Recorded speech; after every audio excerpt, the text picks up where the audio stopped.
We're finally here after 6 years, guys. Can you actually believe it? We've been waiting so long for this. Hallelujah, seriously. So, Vampire Weekend holds such a dear place in my heart, especially with the release of Martin City of Vampires. It's actually the first album that I really listened to lyrically, like I actually dug into, and it just really hit me. It resonated with me super well, especially around that time period where I was having trouble with my religious beliefs and love. I think everyone has a problem with love though, but like it just felt like it really clicked with me, and it's one of my favorite albums of all time. Just saying. So when they finally released the singles for Father of the Bride, I was insanely excited about this album, and the singles did not disappoint, not at all. So let's talk about the Father of the Bride. Let's get into it a little bit. I'm not gonna go super long on this. I don't want to overdo it. I'm not analyzing the album here. I am reviewing it. I'm telling you my thoughts on it. So to me, this album has very dark lyrical content, but it's so bright and colorful. It's a very romantic sounding. It's very spring sounding. It's our spring album, guys. We've been waiting for it. Our theories have been right. It has to be right. Come on. I mean, there's like spring sounds. I feel like there's a lot of references to the planet on this album.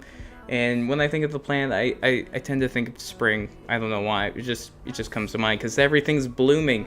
Things are blossoming. And I feel like this album is showing a sort of blossom in itself. Especially when the marriage happens in this album. And when that marriage happens in the album, it just feels like it's like, yeah, I'm in for it, but not really. Which is like, what? Like, when I was listening to it, I'm just like, where are we going with this album? Like, I'm confused. I'm confused here. I was thinking, when I heard the title of this album, Father of the Bride, I thought this was just going to be one wedding extravaganza-like album, which it does hit some beats that feels like it's definitely like a wedding album, especially with the instrumentation here being very lush and colorful and vibrant. Man, those are some generic words I just used, but it's really how to describe this album is feeling spring, blooming, love is in the air kind of feeling towards most of the album, especially when you hear the string sections and then you hear some interplay with jazz in some parts with songs like Unbearably White, which is a very art pop infused with jazz, and it just works so well. And you also got that twangy guitar that is definitely country. That's definitely country inspired. Don't even lie to me. It is country. So it's not all just about a wedding. There is a wedding involved in the album.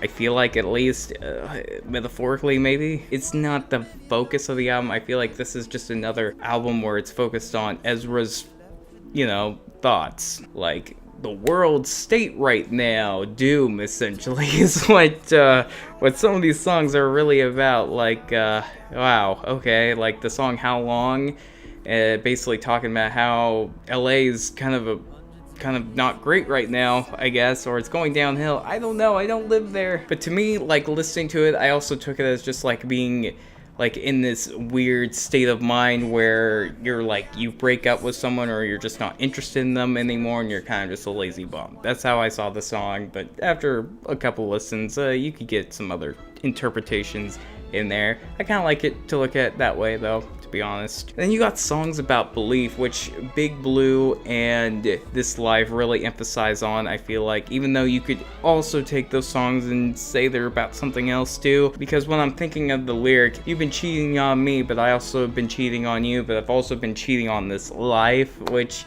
could be meaning that his belief system is kind of all over the place right now, or something entirely different. I'm not positive. I'm just thinking out loud here. There is some more uplifting lyrics to be found on this album. It's mostly in the duets though with Danielle, which are really well done. They really complement each other with their voices. That was a really good pick. And to me, with some duets, they just feel like it's more one-sided, like one artist is in there for like a second and then the other one's in there for the full time. And I feel like there's just a perfect balance here that is just like, yes, this is what a freaking duet should be. Another guest on here is Steve Lacy, which they really underuse him. They really do. I'm pretty sure he does those guitar parts in the songs. And also I feel like he does some backup vocals too, but he's not the focus. He's not, unfortunately, because Steve Lacy has a really good voice, and I kind of wish they would have emphasized on it a little more. I feel like they do a better job in Flower Moon, but it's too late at this point. You already messed up on Sunflower. But that's not the point. They're both great songs, to be honest. They're pretty great. Then you got the song Sympathy, which is very, I don't know how to describe the song Sympathy. It just, you have to listen to it. It's just unlike anything Vampire Weekend's done, and it's a crazy track, and it's definitely a highlight on this album. So overall, I really do like this album. I think it has a lot to offer. I feel like it could have been longer. I feel like some of the tracks on this album, especially 2021, are so short, and the short ones usually have the biggest ideas in there, like musically, and it's like, I wish that was explored a little more, but other than that, like, I don't have anything to complain. There's so many different genres blended into this thing, and it all is very cohesive and feels like it's all a part of the bigger picture, and it just matches in tone the whole time, and I'm in love with it. So this is definitely a listen for me. You definitely should listen to this album. It doesn't take too long, especially if you've already heard the singles, and it goes by really quick, unfortunately. I wish it was like 10 hours long, but that's just wishful thinking right there. Anyways, I hope you enjoyed this quick review, and peace.